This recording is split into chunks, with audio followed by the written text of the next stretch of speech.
Please join me in the prayers. Dear God, today as this session opens, we pray that your presence will be before us and everyone who serves in the decision-making process of our city.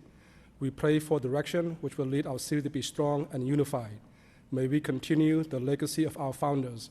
May we be granted this day the wisdom to make decisions which will be for the good of our city.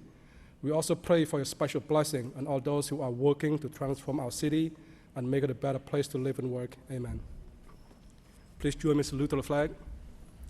I pledge allegiance to the flag of the United States of America and to the republic for which it stands, one nation, under God, indivisible, with liberty and justice for all.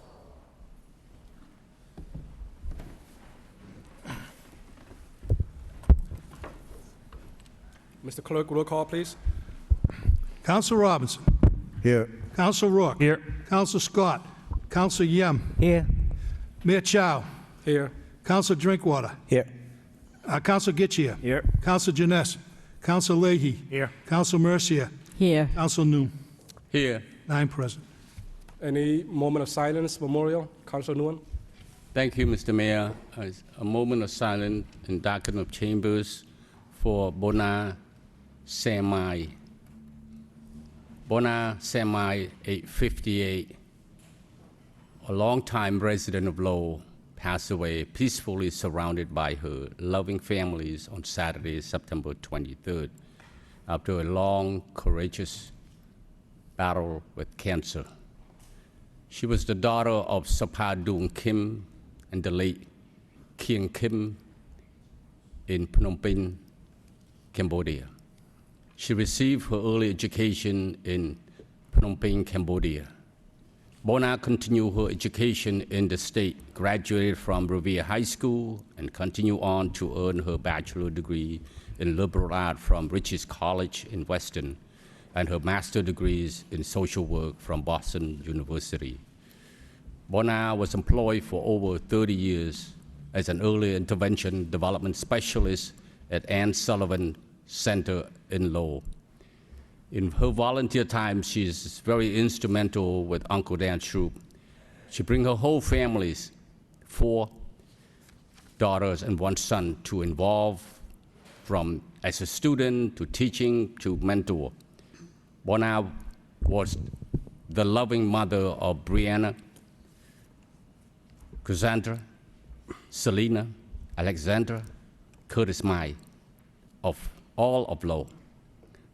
The dear sisters of Malari Sim, Sukuntia Sam, Sukuntia Kim, Sukchanda Kim Sam, and Soparit Kim, and her chosen sister, Lisa Jean, and Dr. Anna Gomez. She was the adored aunt of many nieces and nephews. May she rest in peace.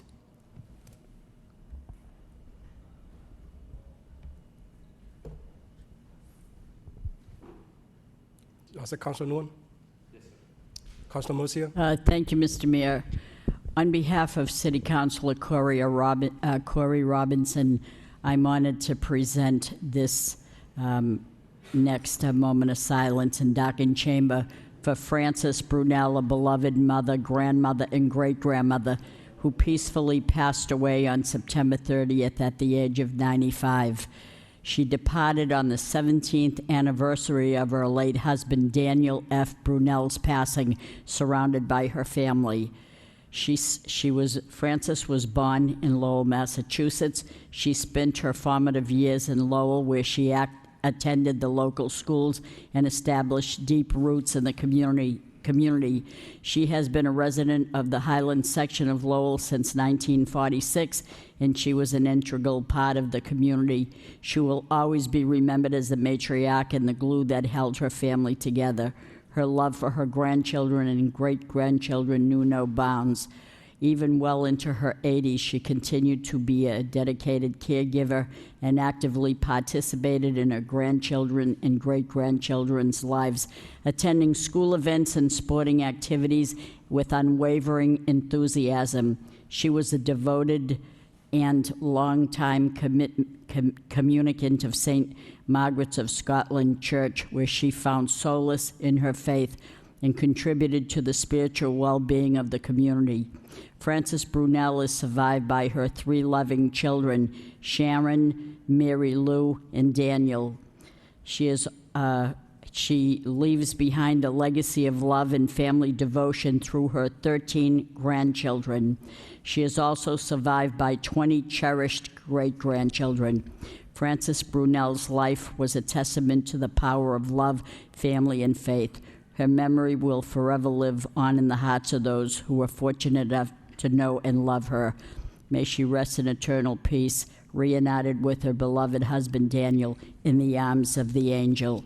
And I want to read the next moment of silence and tell you how very sorry I am that this moment of silence has passed by for all these weeks. I had openly thought someone said a moment of silence, but it was not said, and I'd like to be the person that does that. I'd like to offer a moment of silence in Docking Chamber for a former mayor of Lowell, former state representative, and former Middlesex North County Register of Deeds, Attorney Edward J. Early, Jr. He was predeceased by his wife and high school sweetheart, Teresa Honey Malloy, whom he celebrated 42 wonderful years of marriage. Ed grew up in the Sacred Heart Parish, where he was known by family as friends by his nickname Buddy. He graduated from Keith Academy in 1949, where he was a standout center fielder. In 1953, Ed graduated from Boston College with a degree in sociology. After graduating from Boston College, he attended Officers Candidate School in Newport, Rhode Island, and proudly served his country as a lieutenant in the United States Navy aboard the destroyer USS Haley DD 556 from 1953 to 1956. Upon returning home to Lowell, he was employed as a social worker for several years while attending Suffolk Law School in the evening. He graduated from Suffolk Law School in 1962 and practiced law in the city of Lowell until his retirement at the ripe old age of 80. In addition to his legal career, he ventured into politics, where he truly thrived.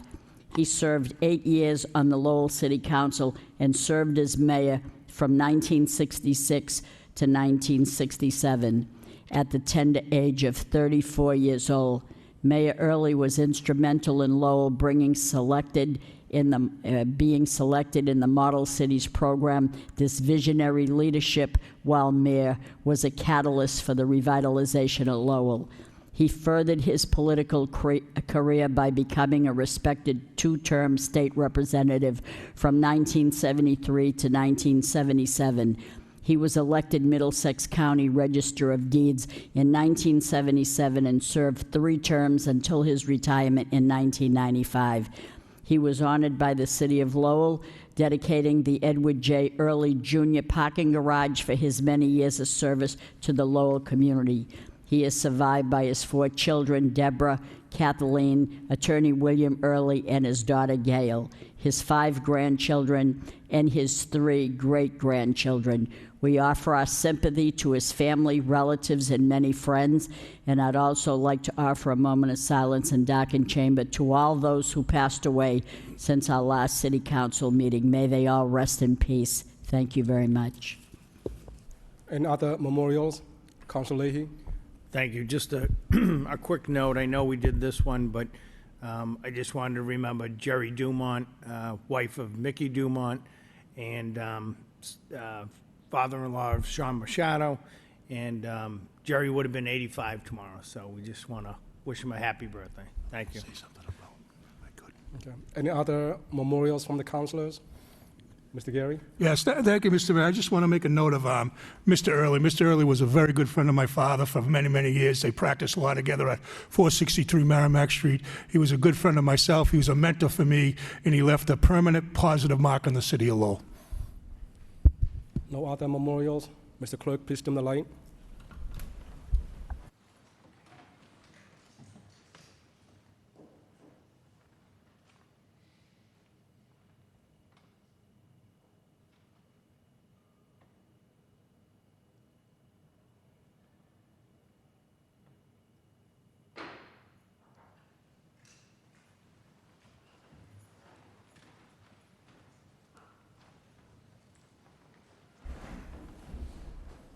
Good evening. I'd like to welcome everyone to the meeting tonight. Thank you for joining us in the chamber, and also everyone watching us from home.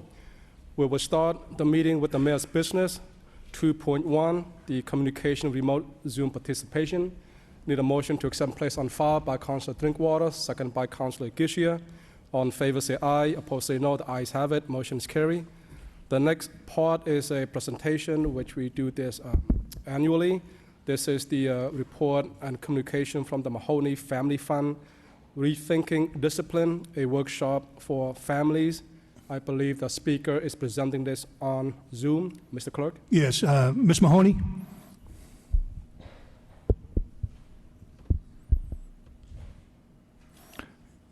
You need to unmute.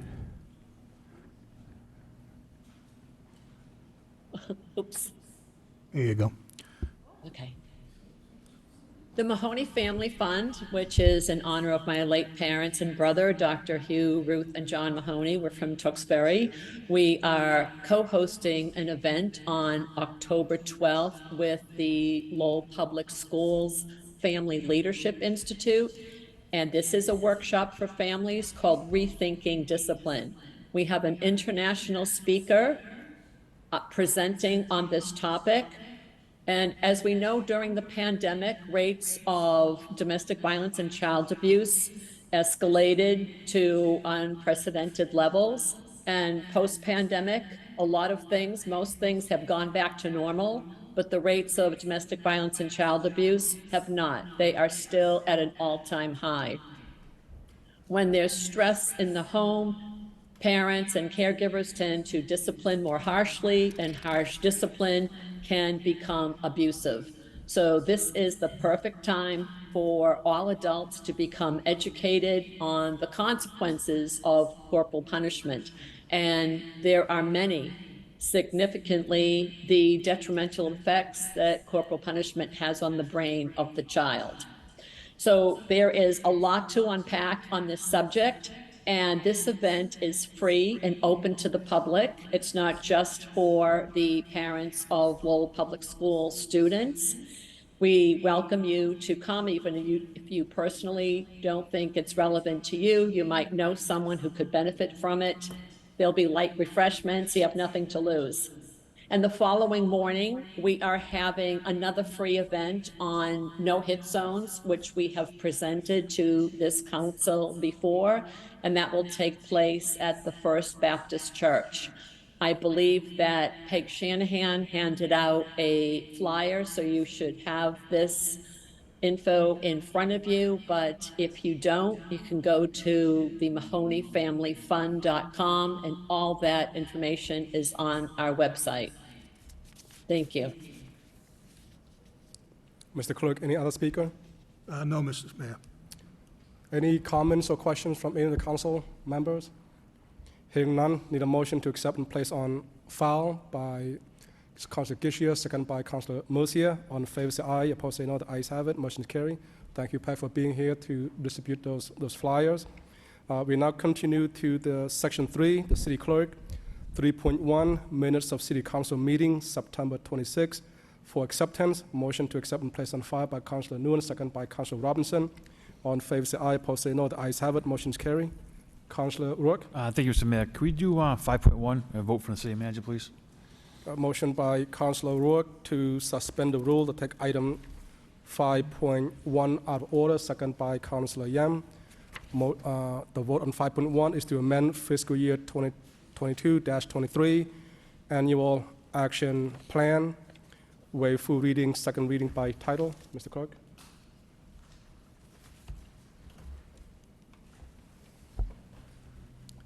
City of Lowell and the City Council vote authorizing the approval and submission of an amendment to the federal fiscal year 2022-2023 City of Lowell Annual Action Plan to allocate uncommitted funds.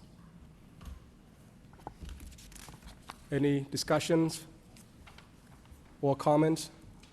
Councilor Gishia? Thank you, Mayor Chow. I just have a question on the LHA boilers of $550,000. Could this funds been used towards some of the furnaces that we have in our schools or our municipal buildings, and why would it have gone here? Mr. Manager, through Mr. Manager to Ms. Bayers-Rose. Yes, and so these funds are for municipal public buildings, among other things. And so we do have some in the energy efficiency building envelope upgrades that is going towards a number of schools. The boilers were identified by LHA as a need. We have some ongoing projects that are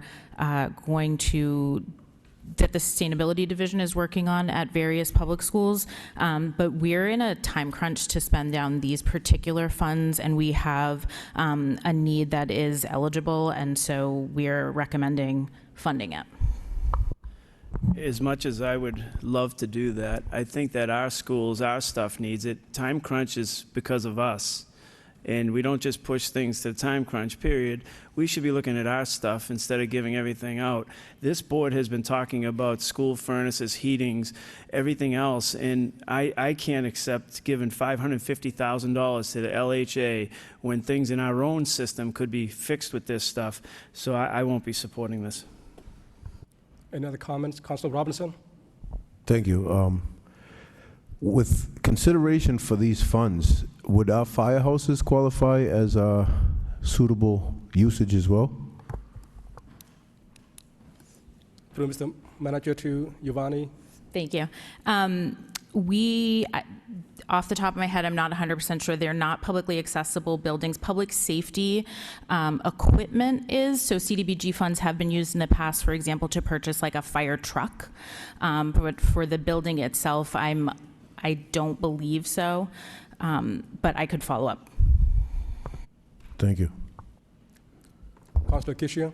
I'd like to make a motion to pull the $550,000 out of this vote and vote on the overall with that not included. Before we take a second, Councilor Rook. Appreciating all the concerns. Don't we have MSBA monies that we've applied for and that we've been granted to solve the exact problem of boilers and furnace systems, HVACs in the schools? Mr. Manager. Through Mr. Manager to Ms. Byers-Rose. It is my understanding that the Sustainability Division has been aggressively pursuing the MSBA grants for things like that in schools, buildings. And didn't we just accept an award this past year, I thought, for some schools as well? Ms. Byers-Rose. Yes, we did. Okay. Look, and taking nothing away from the concerns, which I don't disagree with at all. But this is our housing authority, and many people live there as well, and so I'll be supporting the vote. Thank you. Through Mr. Manager to Mr. Connor. Did you want to make comment on that? Thank you, Mr. Mayor. Just to add some context to the question, there was a $21 million loan order that was approved by the council for one batch of the accelerated repair program projects, which included boilers at the schools as well as roof improvements. We are in the queue for the next batch where we're still in feasibility, and once those projects are brought forward through design, we'll be asking the council for another loan order. MSBA participated, but accelerated repairs for boilers and roofs. Okay, before we take a second, one last comment from Councilor Kishia. I don't want people to not understand, no matter what was gone to the MSBA, there's still $550,000 that could be needed in our schools. Through you to CFO, would you agree that there are public buildings within our system that could use $550,000 currently that was not applied for through any other place? Through Mr. Manager to Mr. CFO. It's easy to say that the demand far outstretches the supply. The needs of the municipal facilities are great. I do this for a living, and I promise you that them schools in the municipal side can use this $550,000. No matter what has already been put into the MSBA or anywhere else, this would be a direct savings to the taxpayer if these funds were put to those units. It's just a shame it's put in this way. Councilor Nguyen. Thank you, Mr. Mayor. I concur with Councilor Rook. That is, the LHA serve our needed community. They're part of our community. They are good partners. This money is not to go to LHA just for the sake of going to LHA. Going to help those in needed, those low-income housings.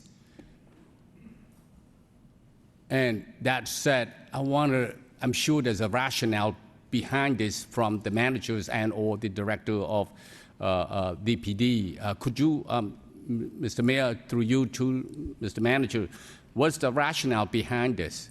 Mr. Manager. Thank you very much, Mr. Mayor, through to the council. This money needs to be spent down by April of this year. And I think in being a good partner to the Lowell Housing Authority, who has helped us through some rather difficult times. All of the folks that are living over at the LHA are members of our community. So I think that it's going to be helping one of our neighbors. We have the ability to spend money like this in organizations such as the Lowell Housing Authority, and I want to stand corrected, whether it be the CBA, the Lowell Housing Authority, or others, and CTI. And from the administration standpoint, we believe this is being a good partner in helping the Housing Authority achieve the goal of ensuring that heat is taken care of. In regards to the MSBA, I would have to say to what the CFO had stated earlier, it's absolutely correct. I mean, we have more money going out. We've been spending money on the school department, ensuring that a lot of the priority maintenance that the assistant city manager has been in charge of. I think we've proven that last year with a number of, I should say, less phone calls and having our schools up to speed. So in regards to heating, and now we're going to be tackling air conditioning in the future. So from the administration standpoint, I think it's a good opportunity to be a good neighbor and somebody who has helped us in the past, and that's why we put forth the Lowell Housing Authority. Thank you. Councilor Murcia. Thank you, Mr. Mayor. I hear where Councilor Gitche is coming from, but as far as I'm concerned, that I have checked into it, we have the accelerated plan for improving, not improving, but replacing boilers and roofs.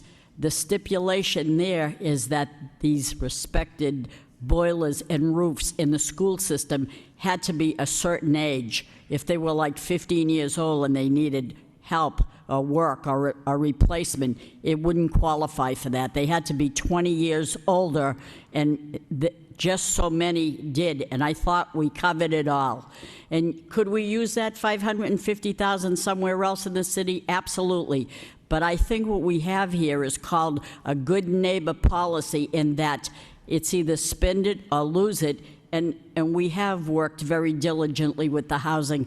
They take in low-income people. So if there are boilers that are needed, that's going to help the Lowell Housing Authority, and perhaps maybe a relative of mine or anyone on this council might live there, I certainly don't want them to be cold either. So I'm going to support this plan, and I understand where Councilor Gitche is coming from, but I do support this as well. You can't, you know, we could do every which way till Sunday to figure out some other plan for this, but it meets the qualification, and I'm supporting it. Thank you.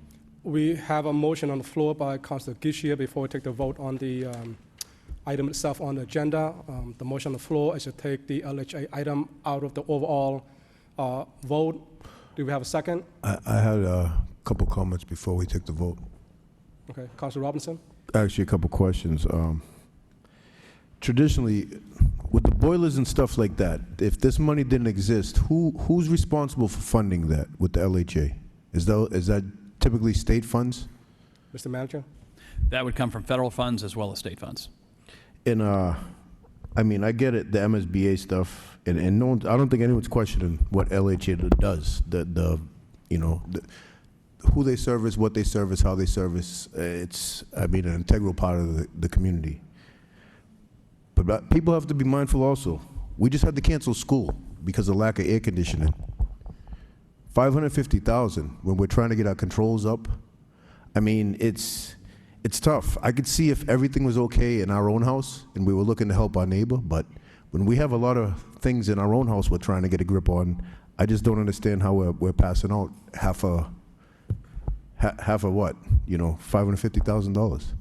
So it's a tricky situation, and I'll support removing that component from the rest of these. Thank you. Motion on the floor. Do we have a second? Second. Second by Councilor Robinson. Mr. Clerk, roll call, please. Councilor Robinson. Yes. Councilor Rourke. No. Councilor Scott. Councilor Yem. No. Mayor Chow. No. Councilor Drinkwater. No. Councilor Gitche. Yes.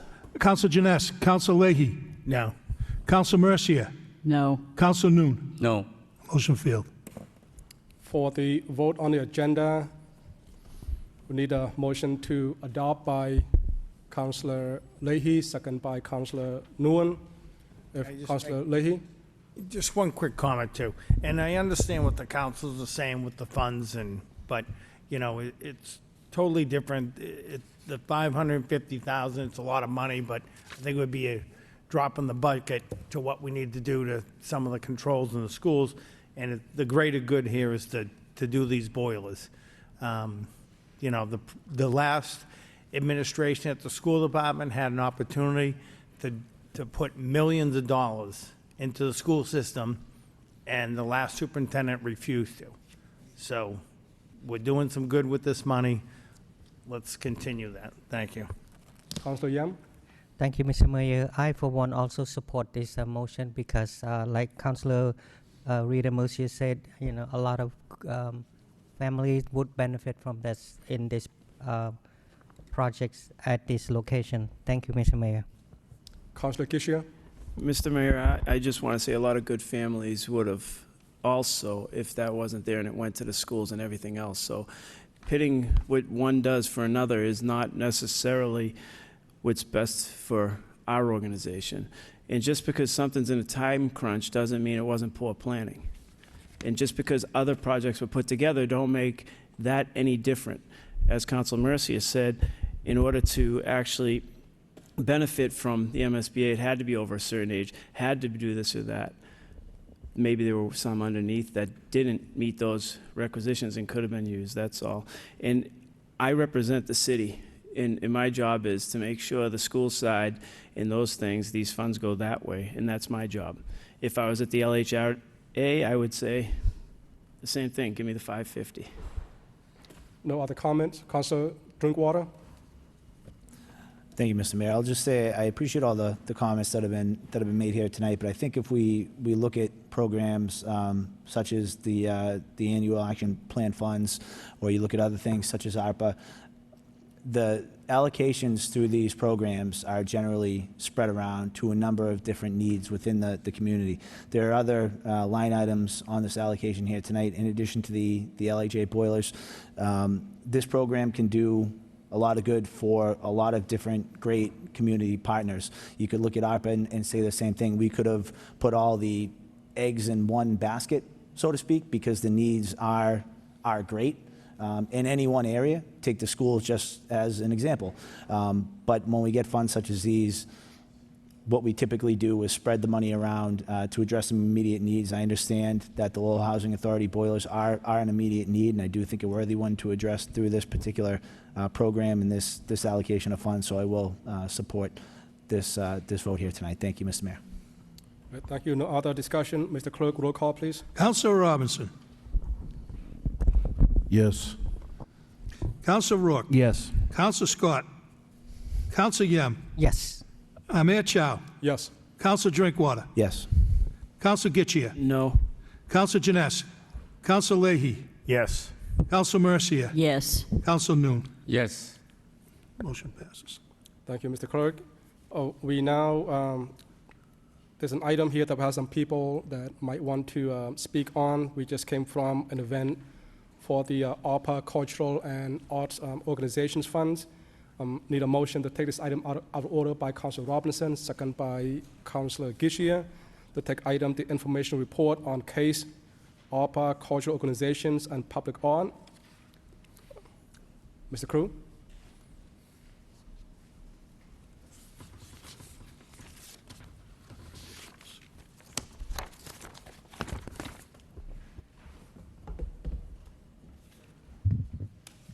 Folks, bear with me. I didn't realize we were going out of order.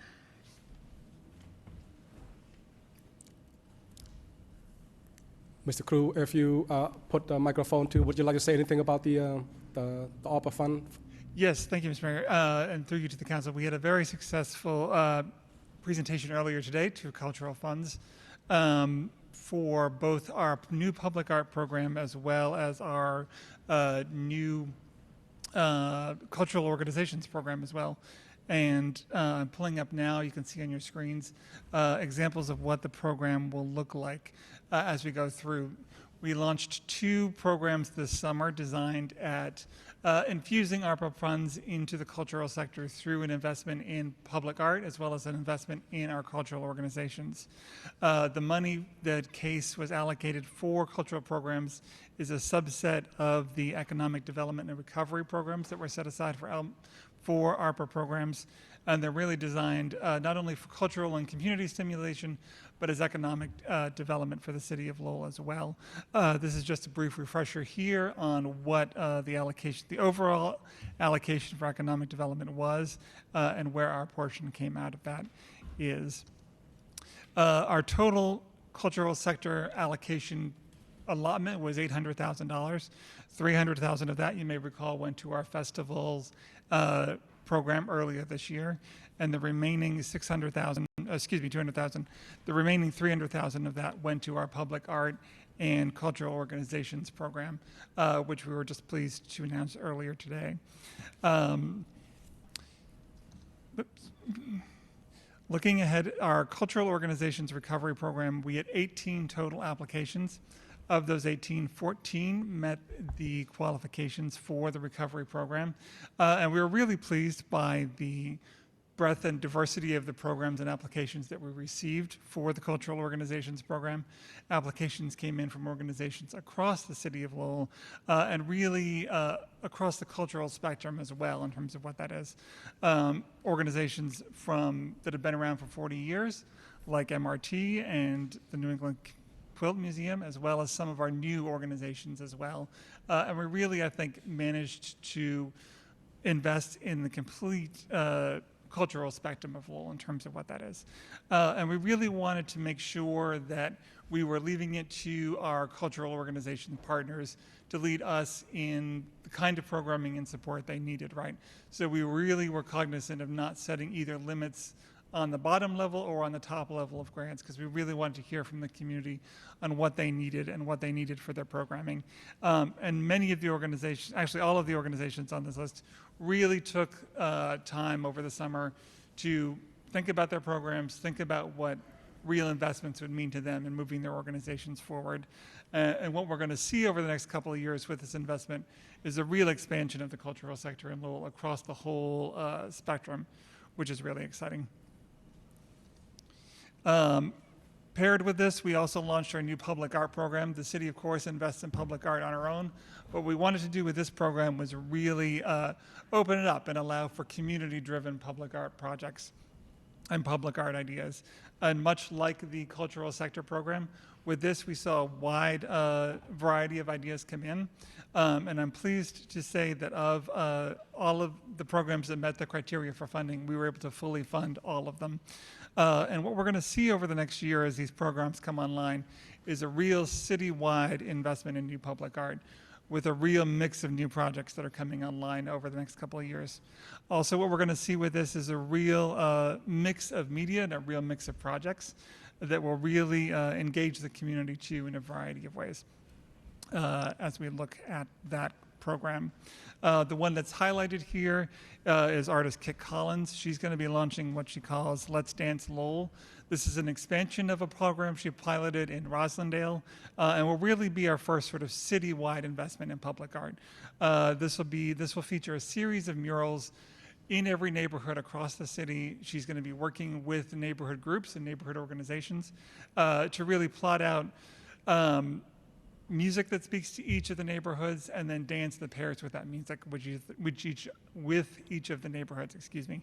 And it'll be really our first go around at a citywide public art installation, and we're really excited about that.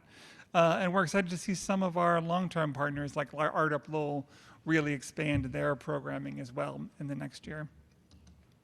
And all of this, of course, wouldn't be possible without the investments that this council has made in public art and made in our cultural organization. And we really appreciate that, as well as the investments the manager's office, Manager Golden and his team have made in public art and in the cultural sector, and just in the value the cultural sector plays in the cultural economy and in the overall economic development of Lowell. And I would be happy to take any questions from the committee. Any comments or questions, councilors? Councilor Robinson? Thank you. First, I'd like to say congratulations to all the recipients, first and foremost. Second, I can't thank enough Case, the team of Case, the administration, because I distinctly remember sitting here when we were discussing ARPA, very early stages. One of the pleas that we had was basically, when we're looking at doing grants and awards, because historically, a grant is something small organizations have shied away from because they didn't have the resources to even fill the application out. And I specifically remember my colleagues and I urging, can we please make the application process as painless as possible while still dotting the I's and crossing the T's on our end? And I think you guys hit a home run with that. I think based on the recipients and the diversity of the recipients and opening it up to community nonprofits, community groups, for-profits, everybody had that opportunity, and I'm glad to see that. I think my colleagues and everyone here, I think if you step back and take a look at it, we have something to be proud about. I think we were able to advocate to use ARPA funding to empower the community, and that's huge. That showing these small groups and small nonprofits the process to access funding to bring their thoughts, their dreams, their ideas to reality, and then following through on it, it's major. And I can't wait to see some of the projects. Perfect example in my district. I think this is probably the first time that I've seen the Centerville Neighborhood Group successfully went after a grant to do public art installation in Centerville that's going to reflect the community, and they were awarded the grant, and now they're going to be able to facilitate that project with an artist. I believe Youth Build might be involved in that project, but I think that's huge, and thank you for making the barrier low enough for small groups that probably would have been left out of a pot of money like this, and allowing them to access and be successful in that. Thank you. Councilor Rook? Thank you, Mr. Mayor. I just want to echo what my colleague, Councilor Robinson, just said. This is really one of the good things, one of the positive things that the city has embarked on. We talked about Brendan and Peter, and working with our DP department, and our city manager. It really is nothing but great things for Lowell currently and going into the future. It's easy to be negative and to complain all the time, but when you have good things like this, I think that should be brought to the forefront too. The millions of dollars that have been spent in each district through our commercial business sector and our nonprofits, and what you have here, our cultural organizations. It really is one of the finer accomplishments, I think, over the past couple of years of this council. Motions have been brought forward, and we have asked and sometimes demanded action on the spending of ARPA money. And I'd be hard pressed to find anybody with a complaint about this. This is nothing but a really proud thing to be a part of. Thank you, Mr. Mayor. Any other comments? Councilor Leahy? Thank you. I just want to echo the same thing. This is great. It's going to a wide variety of applicants this year. The festivals we've had, the one we had last week up at North Common was a great success, the kinetic race, and, money going to the theaters, and this is just great. So thank you, Pete, for all your work. Thank you. Councilor Kishia? Thank you, Mayor Child. Peter, thank you. Your department has done amazing things. When you look around the city, from the events to just trying to bring back public pride, it's an amazing thing when you go to everything, and there's all different people at most of your events, which is amazing to me how many people you actually draw out, from the folk fest down to the arts to everything in between. When you start looking at it, that's how you're going to build a city back, is try to get people out of their homes, start to make them feel good about the city, see all the positive things, as Councilor Rook said, that when you start getting into the culture stuff in the arts programs, it definitely will make a difference. You're going into the North Common, you're going into areas that haven't seen this in many, many years, and the residents are extremely happy. So keep doing what you're doing. It's definitely making a difference, and you can see the venues are absolutely growing as day goes by. Thank you. Thank you, Council. Councilor Yan? Thank you, Mr. Mayor. I want to echo my colleagues as well, how wonderful and tremendous jobs the case has done in the area of cultural and arts. So now the city of Lowell will become the hub of the cultural and the arts north of Boston. So this is to be commended to you and your team and the city of Lowell and the manager. Thank you, Mr. Mayor. Any other comments? Here and now, I just want to add, in addition to all the great comments by the councilors, I also want to congratulate you, Peter, and appreciate your hard work. The ARPA funding is very specific, as everyone knows, but you were able to expand the definition of art to be more inclusive to other organizations that would not have had opportunity to participate and to shine in the city like Lowell to show what they have to offer to be part of the arts community and the cultural community here. So that was a great work on your part to expand the definition and also to make sure they also fit the ARPA guideline. And Lowell is alive, and all of us are enjoying live here in the city better, work and play as the tag go, and thanks to these cultural organizations and to the public arts work.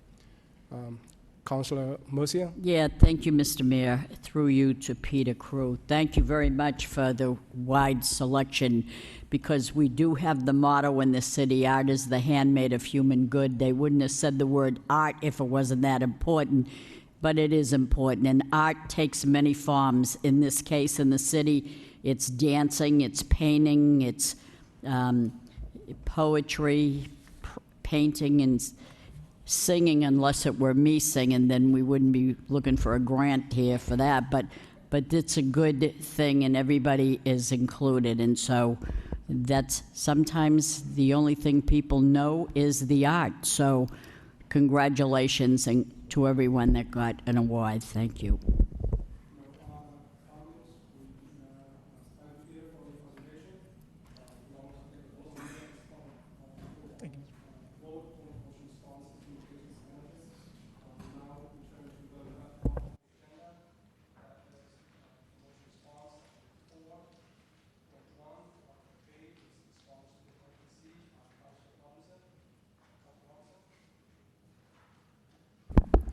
Thank you. I'd like to thank everyone that put this report together, Mr. Roja, everybody. And, I saw today the rollout of the video, I believe, that was just done, trying to inform people on how to use the parking kiosks. But I think when I filed this motion, we were hearing about quite a bit of problems potentially down the pipeline, or just not really utilizing that service to the best of its ability. And I think we're on the right path. I think utilizing this partner that we have in the community, and I think it's a valuable tool. And I think everyone has seen since the pandemic, people are looking for audio-visual, not just necessarily the standard black and white text, send out a blast and people expect to read it. People like to be entertained while they learn something. So I think working with LTC, which is, in my opinion, an underutilized partner of the cities for quite some time, I think we can really bolster informational efforts citywide. Thank you very much.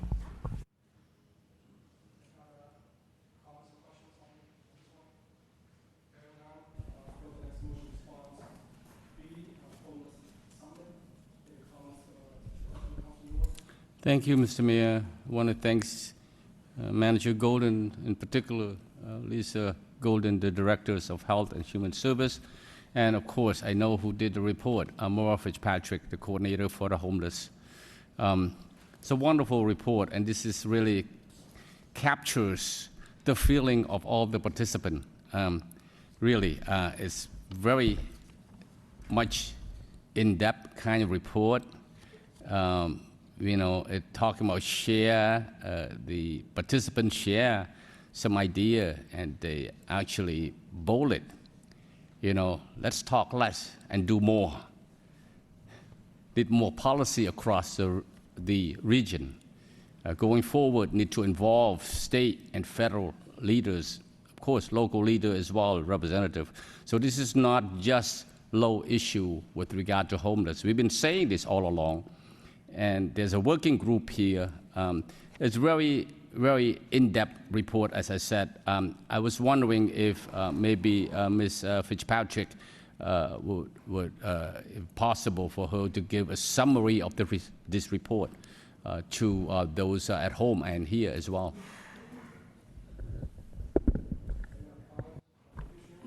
Thank you, Mr. Mayor. I had the pleasure of attending the Greater Lowell Regional Meeting on Homeless. And I thank the manager for his efforts. I was very disappointed in the attendees by the communities and the leaders.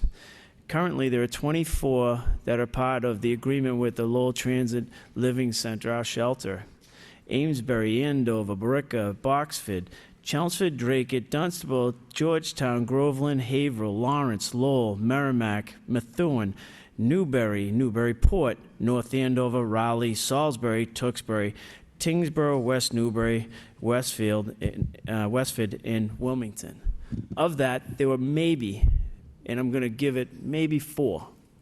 Maybe. And I may be giving that a little bit. The manager probably can answer that piece. But, you know, if we're going to be serious about homelessness, and the manager worked extremely hard at reaching out to people, they need to come to the table. Lowell can't be the solution for everybody's homelessness in the summit. We just didn't have enough people involved in the room. Yes, we had all the people who had a contact with Lowell in that room, but it has to branch out. We can't be the solution for everybody. It just isn't working for us. We need their help. And when the manager reached out, and I thank him for that, but, you know, one of the key things that was said in the report, the key point was made, municipal leaders in the region, I say that again, the region need to renew their focus on housing creation and develop clear and focal commitment to housing creation. And it keeps saying region. It can't just be Lowell. And they're not going to do that until there's something in it. And, you know, taking everybody to our area and saying, okay, the shelter, that agreement needs to be revisited. It needs to be looked at and say, okay, can we actually handle this and support what we're getting? Because the shelter turns people away. And it's not all Lowell people down there that are homeless. And we turn people away if they have addiction or they have violence or anything like that. And those aren't only Lowell people we're turning away. So they put them into our streets, and then we're here trying to figure it all out. This council asked the manager to go and try to get others and invite them into this conversation. But I just don't think we're making the headway that we need to make, and the commitments out there from the region for all of these things. And I sat through the whole meeting. Mr. Manager? Councilor Robinson? Thank you. I too attended. First, I'd like to thank the manager because I believe it was Councilor Scott and myself that put this motion forward initially, calling for a summit. Unfortunately, I have to say this was not what we envisioned. A regional summit. We need to get stakeholders at the table that have the authority and the checkbooks to really do something. One of the things that is huge in this report, and I think it's been overlooked, state-level involvement under what needs to happen next. I mean, I'm not so sure about next because 2019, they met and had a similar conversation. I think this should have happened this time, but it didn't. Throughout the presentation, question and A, and facilitated discussions, it was clear that state legislators, representatives from the state departments, particularly the EOHLC secretary and the governor, need to be at the table for future discussions. State involvement would facilitate future productive meetings in multiple ways.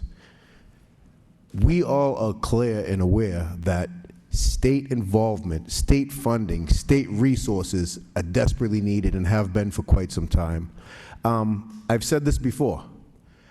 The impression I got at this summit was everyone in the room is looking for the same outcome. Everyone in the room was looking to work collaboratively. But it seemed like that outcome, or at least what it seemed like the angle was, let's all brainstorm how Lowell can do more for the region. And that's not what a regional summit is supposed to do. It's how can the region address this issue or this challenge that we're all facing. I think we need to stay at the table with all these stakeholders and expand upon it, but realistically, let's have the conversation of how can we get surrounding community partners to start doing something to carry a little bit of this load, because unfortunately, there's no way we can continue to move forward with this. Thank you. Councilor Nguyen? Mr. Mayor, can I hear from the directors of Homeless Morris Fitzpatrick? And after hearing from her, Mr. Mayor, I want to request that this report gets sent to the Housing Subcommittee to have further discussion on it, and certainly invite all the regional as well as state and level to participate in this discussion. Mr. Manager? Thank you very much. Oops. Thank you very much, Councilor. If I could answer a few of Councilor Robinson's pieces, and then we'll turn it over to Ms. Fitzpatrick. Councilor, you're correct. I mean, the three main takeaways that more money was needed. The municipalities needed to do inclusionary zoning, and then the third piece, the municipalities needed to have housing creation, and that's a challenge throughout the cities. Excuse me, throughout the towns. The Commonwealth of Massachusetts has things like 40B, where for a number of years towns have been concentrating all of their affordable housing in the senior area, if you would. So what you'd have is a lot of towns catching up with senior housing, using that as 40B. The town of Chelmsford specifically, and I know others have done it as well, so I don't want to just, but I know that the town of Chelmsford has included 2- and 3-bedroom apartments. So I think that the state has been trying to figure a carrot/stick approach, and in some aspects, I'll talk about the stick approach in a moment, but with the carrot approach, with the 40B portion, a lot of towns chose to go in different ways to try to get to their affordable housing, and I'm looking to Ms. Fitzpatrick that knows this very well. But in the Transportation Overlay District, here comes the stick. When Governor Charlie Baker put this forward, and then now Governor Healy committed to it, the Transportation Overlay District is something that the city of Lowell kind of already did or was doing through its DMU, the downtown zoning. So within the Transportation Overlay District, the stick approach was if you didn't allow the TOD to exist, then you wouldn't get MassWorks grant. Okay? MassWorks grants are something that's extremely important to the city. Some other municipalities, i.e. towns, that may not be that big of a deal to them. They may not utilize MassWorks grants as much as, say, we would. So that's where our problem is coming in. We've talked to the secretary about this, former Senator Augustus, and trying to not force people to do this, but the city of Lowell needs help. And I think that's what you're really seeing inside of this report. And before I turn it over to Ms. Fitzpatrick, just to give it a brief outline, I think it's important to know that the city, we are doing everything we can. We are actually looking to build up. Per this council's request, we are starting the Housing Task Force back on October 16th. This council has asked for us to bring it back. It has been outside for a little while, but I believe it's October 16th, if that's correct, Ms. Fitzpatrick, that we are going to be taking this back inside at the council's request. So money, municipalities, being our towns, having to do some type of inclusionary zoning or some type of housing creation, looking at those 40B numbers and seeing how that can help us. That's probably one of the biggest things, but the state has put in that 40B request as well as the Transportation Overlay District, which, once again, I think they need to rework that MassWorks grant, that MassWorks monies, because simply some towns just don't apply for it. Ms. Fitzpatrick, if you could just give us a brief rundown of the report as a whole, and I think there was a motion that the mayor has. Sorry about that. Got a little ahead of myself to send it to the Housing Subcommittee. So, Mr. Mayor, Mr. Manager, Council, thank you all for summarizing this report for me. The main thing, I was at the summit as well, of course, and the main thing that was spoken about by everyone was involvement from the state. That was the number one, like 90% priority of everyone there. The other things are things that we've talked about many times, things that some of them are part of the 2019 plan and are being worked on in different work groups in the city. But state level involvement is the number one thing. And engaging other communities, Lowell has always done their share. And we can't make the surrounding towns open a 20-bed. I mean, if each of them had 20 beds, we'd be all set. You know, there's fear. I mean, we talked about education. We can allay those fears. We had someone, Renata Rook from the CTI Hotel program, get up and talk about how well run that program was and how well it was done. the thing is, we do need, also mentioned in here, is workforce. So in order to do something that's well-run in one of the surrounding towns, you need a good workforce. And that is another issue that, you know, we need help. We need help from the state to help us with the workforce problem, to help us with the space problem. And I think that that's basically what came out of this summit. And I will agree, I was disappointed too in the attendance, the lack of attendance of some of our fellow towns. Mr. Manager? Manager. Thank you very much, Mr. Mayor, and I apologize for, but I do want to speak to that as well. It's important to know that the attendees that are at this event, they all want what everybody here wants. But the issue that we had is some of your elected colleagues throughout the area may not. So that's one issue, one challenge. The second piece is whether they be the boards, the ZBAs, or anything, land use boards that the towns have, that's the same challenge, the same problem that we have. So even administrators that I've talked to, they're all in favor of increasing, they're in favor of increasing housing production. Now, what type of housing production? That answer would be different for probably every town, okay? But at least they're interested in talking about housing production. However, where some of this is getting continues to get gummed up is whether they're all boards of select persons around us, whether the BOSs believe this or the actual boards. It works similar to the way we see it. So for the time being, until we can continue this discussion, we need to rely on the state to, once again, impart what I would say is the stick approach to get this done. The truth of the matter is 40B was put into place so housing would be built out in more rural areas or the towns and whatnot. It had to be put in place. TOD is another opportunity similar to a 40B. But the MassWorks piece is not, it's not the stick that we need. I don't know what the stick is. I know that Secretary Augustus knows this. He is a former senator from Worcester, knows this very, very well. But it's going to be up to the state at this point in time, I believe, to find out what that next step is. But that's not going to deter us, and I know that myself and Ms. Fitzpatrick and Ms. Golden are still meeting on a regular basis, and we are looking for that opportunity where we can have additional housing. There were discussions today surrounding the Transportation Overlay District, which we want to become very aggressive on, to make sure that there are additional opportunities for people to get in and off the train from Boston for the city of Lowell.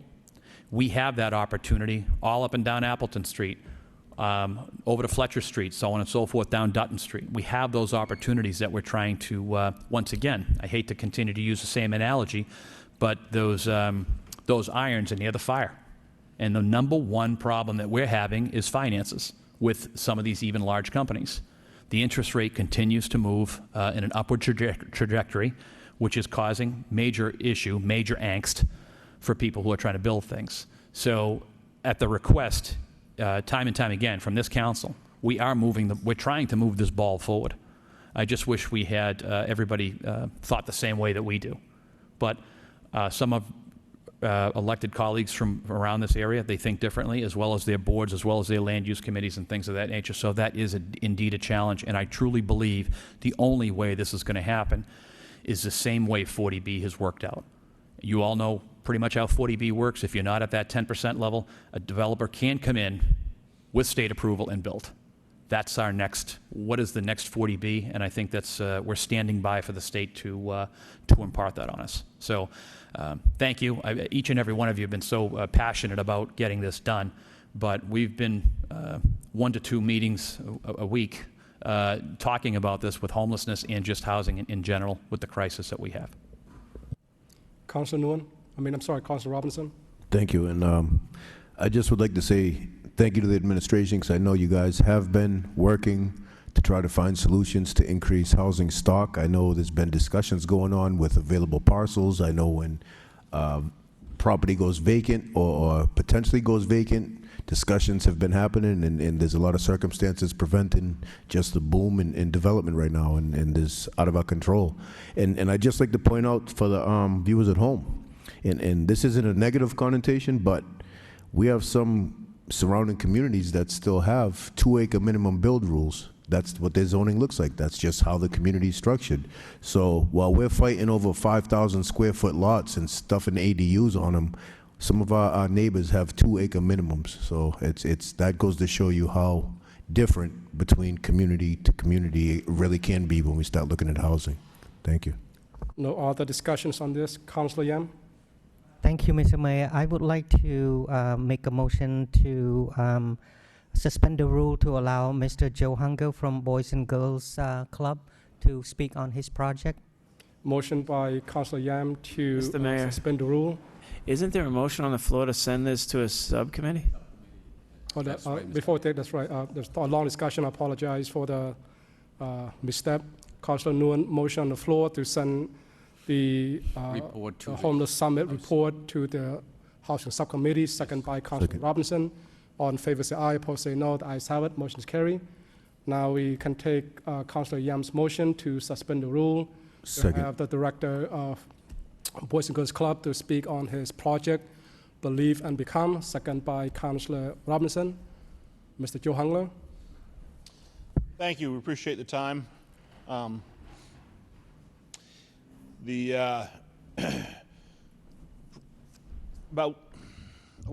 a while back, the council was kind enough to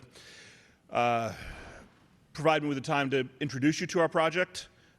We are now at the at a significant waypoint with that. And give me 1 second, because I'm not always great with technology anymore.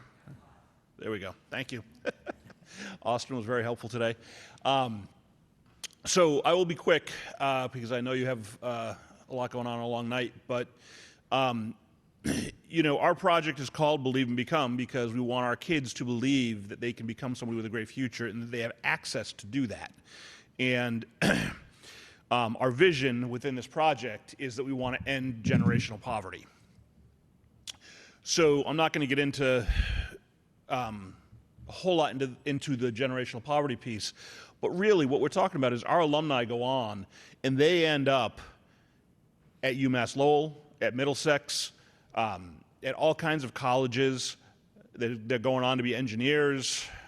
We have alumni who are at Texas Tech on a scholarship, who are in the NBA. And for this project, the architect of the project, one of the top 50 architects in the country, is Patrick Tai. So that's what we're trying to do, to make sure that they have the resources. And the Director of Homelessness talked about needing to have workforce. We're really trying to develop that workforce for our community and to make sure that the next generation, that their kids don't need the same resources that they need now. So just a quick overview of what we're trying to accomplish, you know, and the return on investment, that, you know, $1 invested in the club is about $10 invested in the community. And honestly, that's for Boys and Girls Clubs in general. Our club does a lot more with the teens and the pathways, so I think that number would be even higher. Our project has well into $23 million. Part of that is the finances that were recently talked about, and just construction costs over COVID that have increased. But that's going to be an investment in the community. It'll be a beacon for the neighborhood. You know, the Lord Overpass was just redone, so having it right off of there, I think, will be say something that, you know, right down the street from the courthouse that was invested, you know, 10 times this. We want to show our kids and teens that they're worth investing in as well. So, as I said, our total budget is $23 million. 18 of that is the construction costs. We've raised about $11.7 million so far in this community. That's a pretty big number, and one of the biggest that has happened outside of the university or the hospital. But we still have a long ways to go. But I want to talk about what we have accomplished. And you can see here the transformation that has happened. The pool had been closed for 15 years, and now it's 5,500 square feet of usable space. That's a huge amount of space. It eventually become our community center and cafe, which means we'll be able to serve 500 meals a day.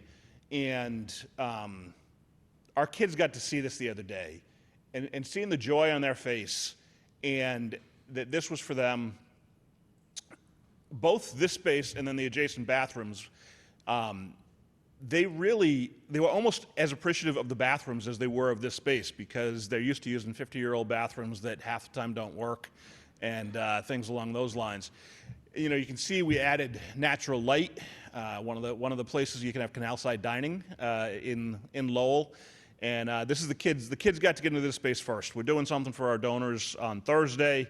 I hope everybody in the council will be able to join us. But we wanted to make sure that the purpose of this organization is our kids, and they got to see the space first. And what they said was it was beyond their imagination. You can see that Patrick Ty did a nice job with the design there. That doesn't feel like an institution, which is what the kids talked about. They want to see the club be a place that looks like a workplace of the future, because that's what they want. They want to work at a place like Google or at a place like UKG or different places like that. So that's what's going to attract teens to come in the door. And when we're done, we're kicking off our next phase also on Thursday to start our teen center construction, as well as a black box theater and a new entrance in the kitchen. And then when that's done, we will be able to renovate the current spaces. And having this first space done allows us some swing space to keep serving kids while we're doing this, because it was important to us. We can't tell kids, go away for a year and a half when we do construction, and hopefully you're still doing okay and come back then, right? Like, the kids get a meal every day at the club. They do all kinds of homework, a lot of STEM, music, robotics, homework help, all those kind of things that help them to raise their eye level of what they can be. And that's the whole purpose of this project. And I'm excited to share that the space is now opening. Like I said, it's a big space, and that we're starting the construction on the next phase. So,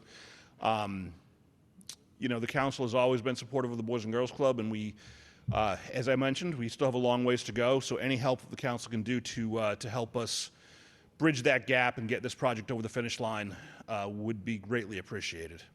So if anybody has any questions, I'm happy to answer them, but I wanted to give an update. I appreciate the city manager and the mayor making that possible for me to be able to share our success after sharing the vision a year ago. Or Councilor Yam?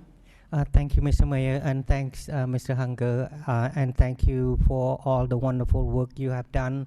My two boys benefit from the Boys and Girls Club when they were younger. They study music and have a great time spending there. And I have seen to the Boys and Girls Club, in addition to helping the young people, you're also part of the fabric of the community. The parents and all of that has benefit tremendously from the service of the Boys and Girls Club. I know that we support as much as we can, and I would encourage the city, the managers, and all of the city councilor to support, financially to finish the project, to carry the project to the finish line. And I'm looking forward to this Thursday at 5 o'clock to see what happened to the pool, because the pool is, look at the picture, it looks wonderful, especially add more lighting. In addition, one last thing I'd like to comment is that Boys and Girls Club has become a safe place for a lot of children in the neighborhood who may not have a safe home, coming from a broken home, and Boys and Girls Club has provided that safe haven for them after school, or when there's problem at home, they can look into their counselors and all that. Again, thank you for what you've done, and we will be behind you, support you always. Thank you. Councilor Robinson? Thank you. Yeah, I myself went through Boys Club at the time. Wasn't Boys and Girls Club back then. But what is the time for this Thursday again? Can you remind the council? 5:15 to 7. Okay, and yeah, I think it's incredibly transformative, not only for the lives of the youth that attend and all the other programming and services that you provide, but also for the neighborhood. I mean, that's going to change the face of a neighborhood. That section of Middlesex Street hasn't really been changed in quite some time. I mean, next door was the dry cleaners, and then you got, the Gus and Paul's and all that down the end, but you're going to change the look of that whole area overnight once this construction project's done. And again, it's a great cause. You've helped, the organization has helped, I don't know how many thousands of kids over time in the city, so I would encourage everybody that's listening, anything you do, every dollar helps. I mean, you know, the Boys and Girls Club has been around for so many. Thank you. Councillor Kishia. Thank you, Mayor Chow. Mr. Ungler, thank you for continuing the success of the Boys Club into the Boys and Girls Club. I grew up over there. My grandparents owned the two houses to the left when we were growing up. My grandfather worked in the gas station that was right there, and we would go over it, and they owned it till the mid-'80s when they sold it to move, but we slid down the back, and I think you have a lot of people here who are pushing for you, so I thank you for your hard work. You're making a difference in kids' lives, and they may not know it for many years later, but they always seem to return, so They do. if there's anything that we can do, we certainly would be hopeful, because you do the important work in the city. It is about our kids and the next generation and trying to get them to build a better place for all of us. Thank you. Councillor Mercier. Yes, thank you very much, Mr. Mayor. I would be remiss if I didn't tell you the valuable tool, the valuable gem that we have in the city, and it's places like the Boys and Girls Club that shape our youth and turn them into productive human beings. It gives them opportunity for a place to go after school instead of hanging around the streets. An idle mind is the devil's workshop. Not when it comes to the Boys and Girls Club. They find activities for you to do. I know my boys needed the boys, well, it was the Boys Club at the time, and I'm telling you, it helped them tremendously. I don't know how people can do without it, I don't know. But I commend those that are in charge, that supervise and provide guidance and education and all kind of help for our youth. So thank you, Mr. Hungler, for everything that you do and your staff for the Boys and Girls Club today. I'm so grateful. If it were the Boys and Girls Club years ago, my daughters would have went there as well. And when my granddaughter was born, my husband, right off the bat, wanted her to learn how to swim there because we were surrounded by water in this city, so that was important too. But I know that progress, it's going to be, I'm looking forward to seeing it Thursday. I will be there. Thank you. Thank you. Thank you. Councillor Drinkwater. Thank you, Mr. Mayor. And I just wanted to say briefly, there are a lot of great partnerships here in the city where there are organizations that are running on a shoestring, and we try to support them as a city. I want to acknowledge, and Mr. Hungler mentioned this, that when it comes to private fundraising, there aren't many campaigns that are even comparable to this one, unless you look at the university and the hospital. So there's a lot of skin in the game here from the club itself, and just even just to this point, a gargantuan task of private fundraising to get this far down the road, and it's very, very commendable. And I do want to echo my colleagues here to say, with certainly with this much skin in the game from the Boys and Girls Club, if there's something that we can do as a city to help push us over the finish line, certainly would love to entertain that. So thank you very much, Mr. Mayor. Any other comments or questions? Hearing none, thank you. Councillor Leahy. Thank you. I just want to say thank you, Joe, for all the work you're doing there, and we'll all try to make it Thursday. It should be a huge success, and as Councilor Drinkwater said, it's a task that you took on here, so we appreciate it. And as Councilor Drinkwater said, maybe raising some money will get him in the music room, and we can make some donations for every song that Councilor Drinkwater plays on a guitar. So there you go. There will be an opportunity with some drums and things on. Yeah, we'll get the manager on the drums and Councilor Drinkwater on guitar. Thank you all. Appreciate it. Team effort. I think the councillor said all. Thank you, Joe, for being here. As you've heard, it touched everyone's lives in the city. They're always going to remember the Boys and Girls Club, and you're making a big difference to the next generation of leaders. And a great presentation, and thank you for being here to show club love. Thank you. Thank you. We now will return to where we left off on the agenda. That is the alphabet C on the motion response. House of Hope. Any comments or questions, Councilor Gishia? I just want to thank you for the report, and we look forward to seeing them next week.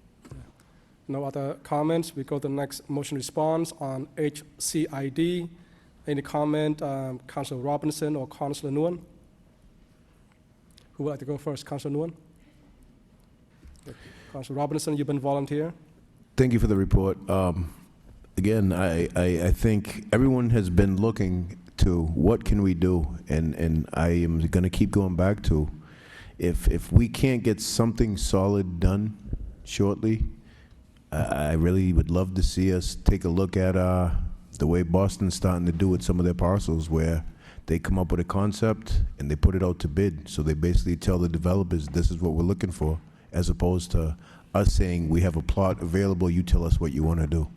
Thank you. Any comment, Councilor Nguyen? Mr. Mayor, if we could send this to the Economic Development Subcommittee, because there's a lot in there that we want to dive into, as to including the agreement between Salapoli and the cities and what to do with the remaining lot. I would request that we send this to the Economic Development Subcommittee. I second that. Okay, second by Councilor Yam. Councilor Gishia, did you want to make any more comment? Yeah, so I know last time we met, Mr. Manager, this was an executive session, and we talked about that. Is this a full report, or are there things still going on that we can't put in writing that should be done in executive session rather than here? I know it's always a moving piece that's going on over there, but we have sold some of those lots at very low prices to get the development going, and here we are again. So I'm just wondering, because we met in executive session, is there stuff that's not in this that at some point we may want to go back into executive session and just be brought up to speed on? Mr. Manager? Thank you very much, Mr. Mayor. Through to the council. Councilor, yes, at some point I would ask the council to go into executive session. We are not at that point at this time. And once again, if somebody wants to give me the different analogy, I'll gladly start using it. But the iron next to the fire is still going. When it comes to some of the folks that currently still own the parcels, there is a lot of activity going on that we would probably like to update the council on soon.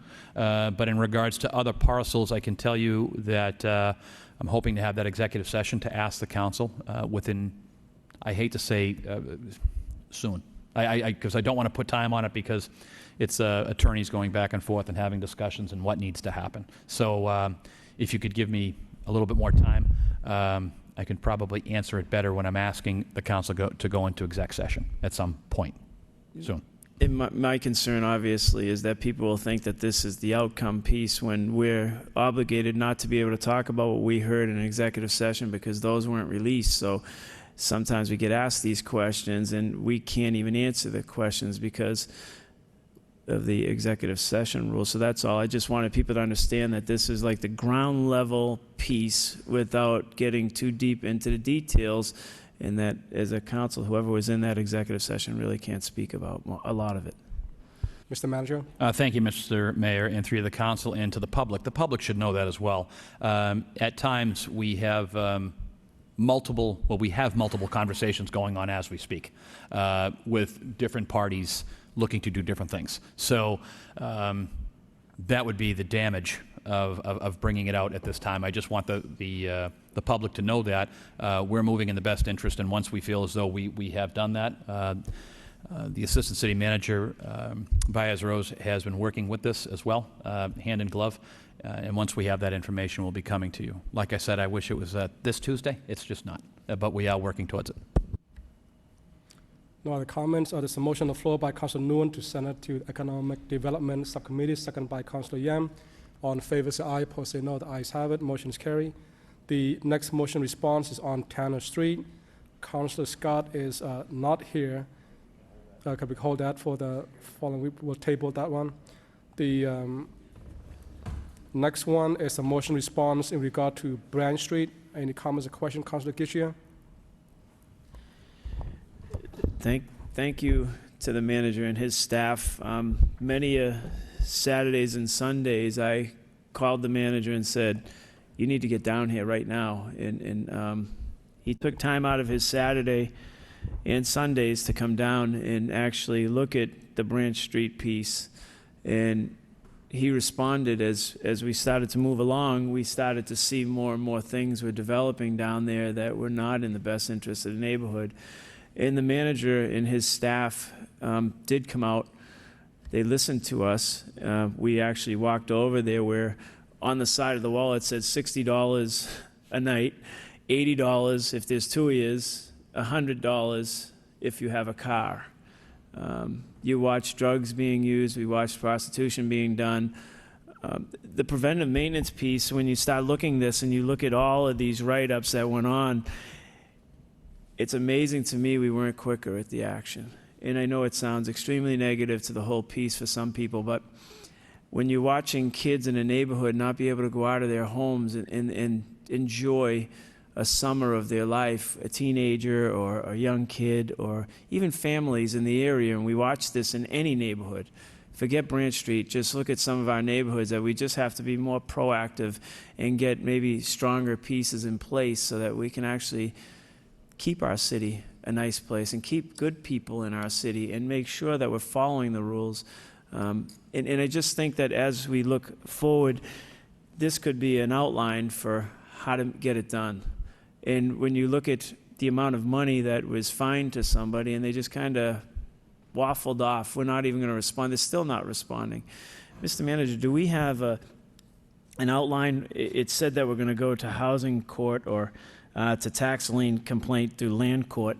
Do we have a time frame on that property, a realistic one, that would actually give us a ruling on what you can do with the property? Is it a year? Is it 10 years? Is it 2 weeks? Because, I mean, the business is probably extremely happy right now that nobody's there, but it is a piece of property that we could actually have affordable housing within if it was kept up. Is there an answer to something like that? Or I understand you can't define it. Is it within a year? What's the time frame? Mr. Manager? Thank you very much, Mr. Mayor, through to the council. And council, I do say thank you not to the administration, but yet Mr. Fuller and his organization that did the yeoman's work over there. I had been over there with Mr. Fuller on a couple of occasions, and then during the final closure. But with the number of employee hours that we had over there, plus the surveillance, it did take time. But I think it's extremely important that we follow the rules that have been laid out by Attorney McKenna at the request of our city solicitor. So how long that's going to take, it ends up being in the court's hands. With the amount of money that is here, I know that Attorney McKenna, once again at the direction of our city solicitor, Attorney Williams, is moving forward with this to try to get that done. Now, this can also be satisfied, I think would be the right word, if it was or rectified, if someone would come forward in that organization to pay those fines. So it could indeed go back to that person. However, I think with the number of hours, the number of employee hours, and the surveillance, it is our hope. I haven't experienced this in the past 17 months, a building that was everything that you said, Councilor, and more, what was going on there. We sat there, a couple of councilors, myself, on Saturdays and Sundays and actually watched it. But from our Lowell Police Department, who was extremely professional, watched it. The captain in that sector did a great job to ensure that everything was appropriately managed, appropriately put together to make sure that when we do go to court, we're going to have something that should stick. Now, there's a lot of other things going on with this. I wish I could say, let's not worry about it, we'll be done in a month, but the courts are a fickle place when you start to take property. And there was a lawsuit, which I'm not going to put Attorney Williams on the spot now, but there was a Supreme Court lawsuit that I had spoken to Attorney McKenna about. Yeah, I'm not going to put, and it really talks about municipalities in takings and where that money should go. So there is a challenge there. I think the best news right now, it is closed. Some people have scattered, gone to different municipalities. Other people have moved in other different directions. And thank you again the superintendent and the work of the captain and the entire police force for Superintendent Hudon for what they're doing. They know exactly the next hot spot. But we always encourage the councilors to let us know what you're seeing out there. But this was, as anyone that in that area knows, this was a tough one. This is probably the worst one that I've seen in some time. To me, when I think about this, this is a total breakdown in our city government, because at the end of the day, when you look at like inspectional services, they should have shut that down right away. And I'm not giving anybody, Mr. Fuller, anybody credit. I see a report here, but I remember when they were doing this in the 90s, when they came in, boom, and the laws are obviously majorly different. On your outline of the expenses piece, I don't see anywhere in here in the $67,320 where they're being billed for the cleanups that the Parks Department did in those period of time. So is that being charged over also? Because I don't see those dates, and I watched them clean it up. Mr. Manager? In regards, I just want to get back to the first piece. I believe that DDS responded when they could. Rental inspections were completed in that building October of 2022. 62 Branch Street went down rather quickly between the beginning of the beginning of 2023 until it was finally closed. So I would say that we had eyes in there. Their rental inspections were clear that in October of 2022, we had inspectors in there. The gentleman that was in charge of it was level-headed in a good manner. And then whatever may have happened in the beginning of 2023 is for others to talk about. So I think that our folks did do a good job. Some of the charges it's been brought up. We did send folks over there from cleaning. And speaking to Attorney McKenna about that, that's something we're still going to have to talk about. Did we clean up stuff that maybe we could have charged? Yes, we did. But we did it for the benefit of the neighborhood. So can we charge them? There's a couple of questions out there whether Attorney McKenna believes we can indeed charge for some of the cleanup. So that is a question, and that's what you're missing.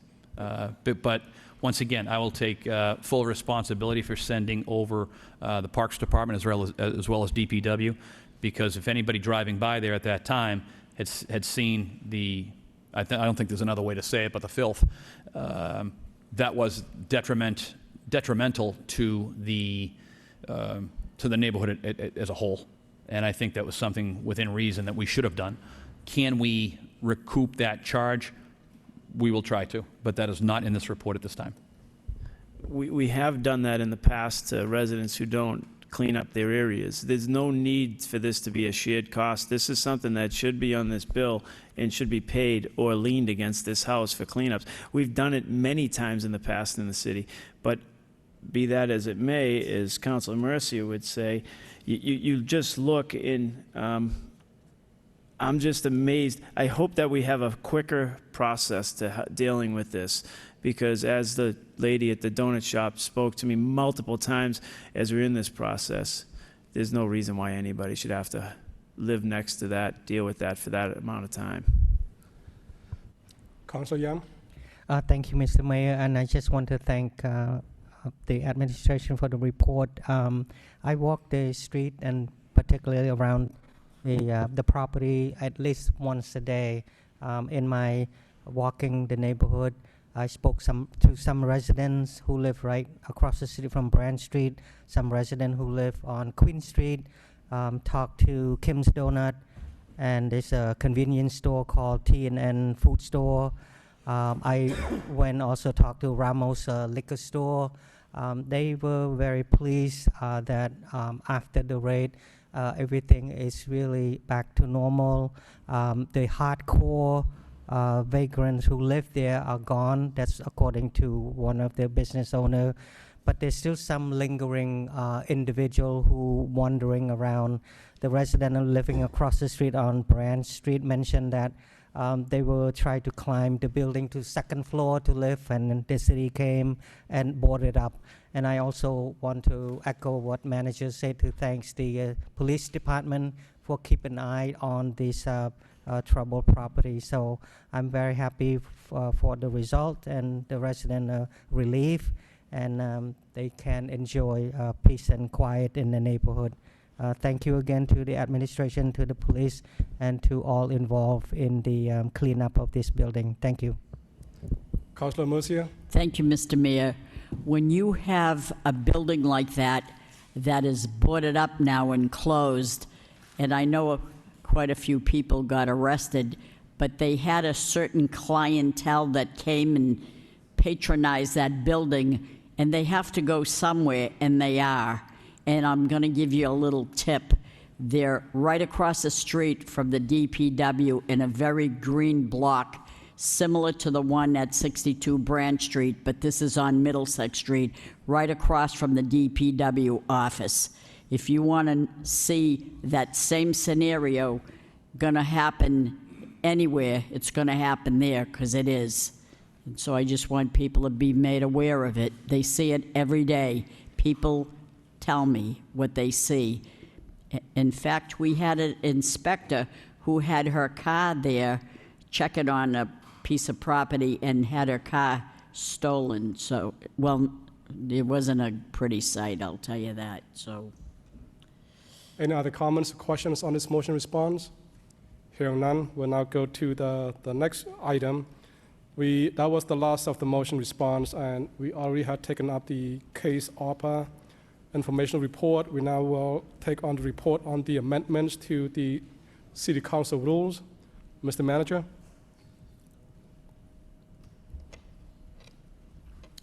Through Mr. Manager to Mr. CFO. Thank you, Mr. Mayor. Included in the packet this evening for the council is a copy of the amended rules that have come back from the Law Department after a couple of subcommittees.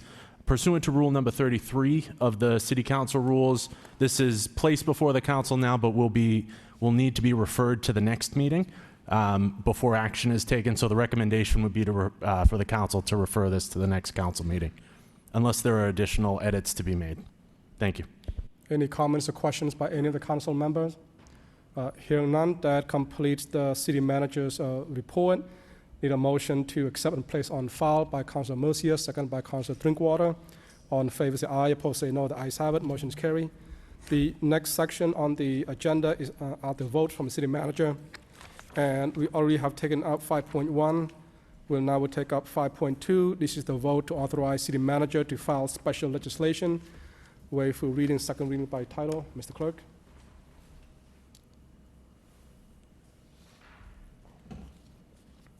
City of Lowell and City Council vote an act relative to property tax exemptions for affordable accessory dwelling unit rental properties in the City of Lowell restricted as affordable housing. Any comments or questions by any of the council members?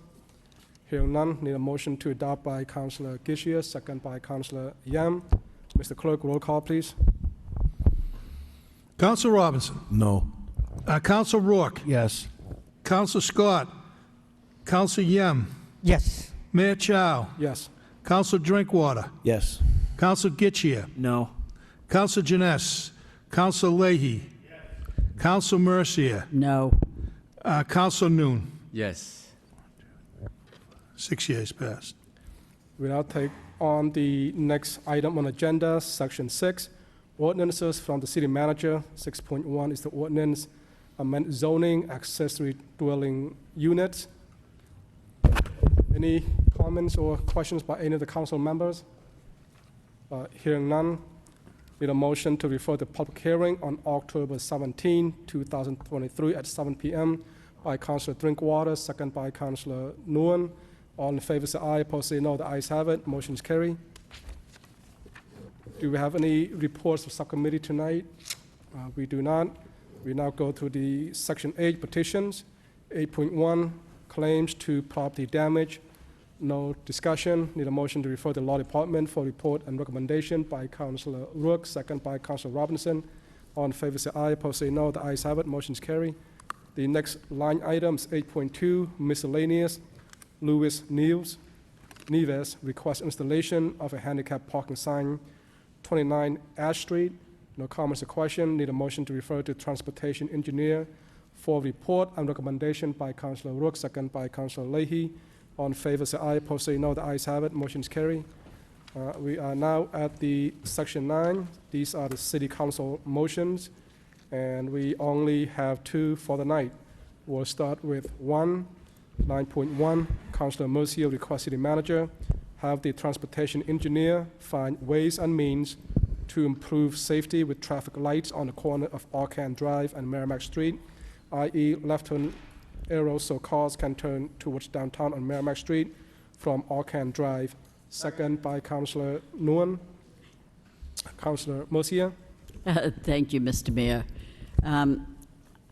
I had heard from many people that when they're right outside here, if you look outside the window, and people are coming down Arcade Drive and people coming from Dutton Street are facing each other, and they want to take a left, and it's very, very frightening.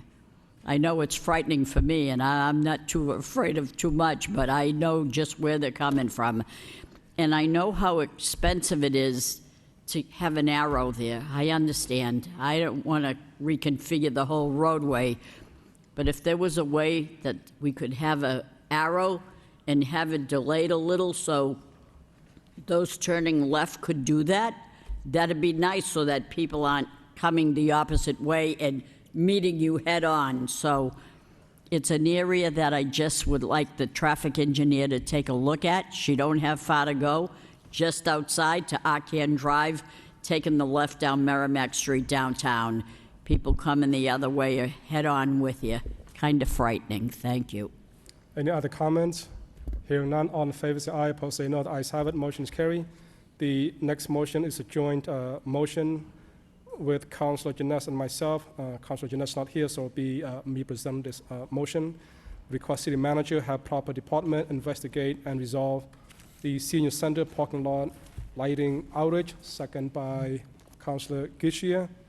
I will speak on behalf of Councilor Janess. Last week, we had a candidates forum at the senior center, and when we walked out, it was only about 7:30. Of course, it's getting darker a lot faster. The parking lot were entirely dark. I saw some elderlies and senior citizens couldn't find their ways to the cars. I note that there were at least 5 street lights on the parking lot, and they were not working. And I'm not sure, the city manager's administration's office probably went to look at it already since this motion is put on the agenda. So I appreciate all your quick work on this point. I don't know, you want to make a comment? We'll start with Councilor Gishia. Thank you, Mayor Chow. Mr. Manager, we've spoken about the cameras over there. If it's up to the maker of the motion, if we can just amend this to add the camera system, the security system out there also to this motion and get an update on when that's going to be back up and running. Make an amendment to add camera. That was seconded by Councilor Nguyen, acceptable as well. Councilor Mercia. Thank you, Mr. Mayor. From what I understand about the lighting outside, it was brought to the attention of Nick Saris, who actually owns the building, and he said that to the person that was inquiring, I look upon the senior center as a condo unit. You're responsible for the inside, but I will take care of the outside. So I'm certainly sure, according to him, he's going to look at the outside and take care of that. As far as the cameras, the Friends of the Council on Aging have bought all new cameras, but it's not adequate enough because they only do for so long, and then if something happens on the weekend, you don't see what happened. So we're in the process of trying to get a better quality, and we're working on that through Kim, and Kim is very on top of it right there. So she does know that. Just a question. Would it be possible that we can maybe look into a solar power lights? Because that's, in my home, I bought a solar that it will go on at night. And then depend on how much it charges, so it can illuminate the area without having to cost money. So I think we are at the point of the technology that can be commercially useful for the street light. Maybe look into that. Just a thought. Thank you. Councilor Kishia. Mr. Mayor, we don't own the property, so we can't put that stuff in, I don't believe. Councilor Leahy. Again, just dismiss. Through you to the manager, if, while we're talking about the senior center, could we just get the vacuum to go up there a few times a week too and just clean up? That would be appreciated. Thank you. Any other comments? With all the councilors' comments and knowledge, Councilor Mercier, go ahead.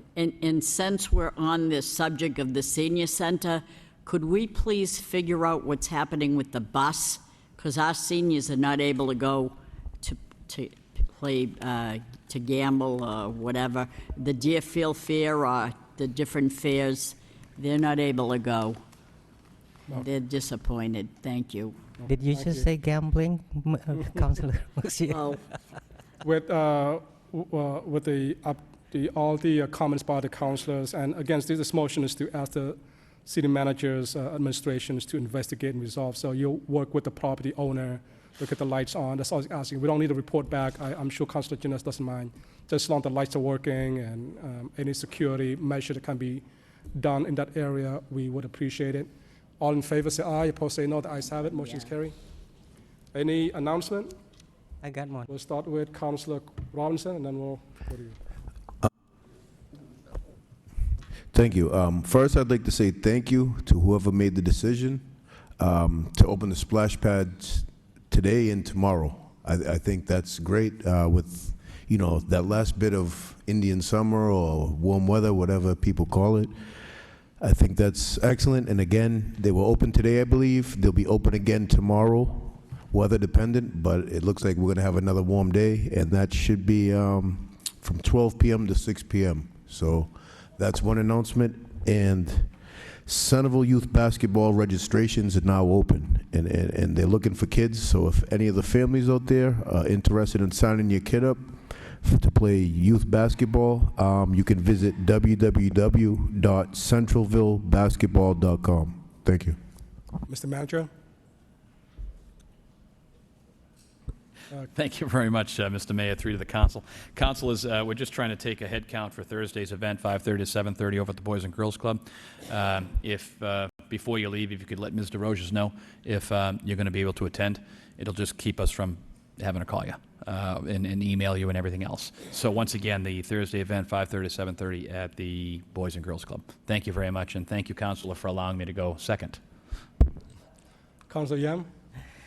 Yes, it is my honor today, on behalf of the entire council and the city administration, we want to wish a wonderful, happy, and healthy birthday to our favorite city councilor, Rita Mercier. May all your wishes come true. I can't believe I made it this far. Do you want to get up and get a picture Councilor. with the mayor? Motion to adjourn by Councilor Mercier, second by Councilor Rourke. All in favor, say aye. Opposed, say no. The ayes have it. Motion is carried. Have a great night, everyone.